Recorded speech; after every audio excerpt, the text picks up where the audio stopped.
আসসালামু আলাইকুম। সত্য কথা বলতে কি ভাই, আমার বয়স এখন 22 বছর চলতেছে। এই 22 বছর বয়সে আমি প্রত্যেকটা রোজা একবারও দিতে পারি নাই। আমার হাইয়েস্ট রোজা হচ্ছে 22টা। তো আপনার হাইয়েস্ট রোজা কটা প্লিজ একটু কমেন্ট বক্সে জানায়েন। আর সর্বনিম্ন কটা এটাও জানায়েন। সত্য কথা বলতে কি ভাই, আমরা গরিব ঘরে জন্মগ্রহণ করছি। শুধু রমজান মাস না, প্রত্যেকটা মাসেই কাজকাম করতে হয়। রমজান মাসেও কাজকাম করেই রোজা দিতে হয়।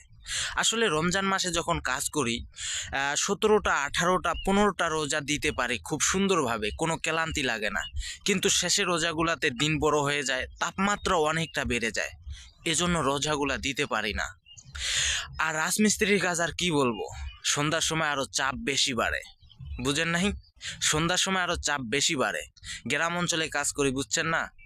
সন্ধ্যার সময় চাপ বেড়ে যায় এবং দুপুরবেলা বিশ্রাম তো অল্প একটু, হাই 1 ঘন্টা 30 মিনিট, এমন মানে 1 ঘন্টা বা 30 মিনিট এমনটা বিশ্রাম হয়। এজন্য রোজা থেকে কাজ করে ক্লান্ত হয়ে যায় একদম। কিন্তু এবার ইনশাআল্লাহ আল্লাহ যেন তৌফিক দেন, সুস্থ রাখে, প্রত্যেকটা রোজা দেওয়ার চেষ্টা করব এবং আল্লাহ যেন প্রত্যেকটা রোজা দেওয়ার তৌফিক দেন এবং 5 ওয়াক্ত নামাজ যেন পড়তে পারি। আর আপনারা এই রমজান মাস নিয়ে কী প্রিপারেশনটা নিছেন প্লিজ একটু কমেন্ট বক্সে জানায়েন।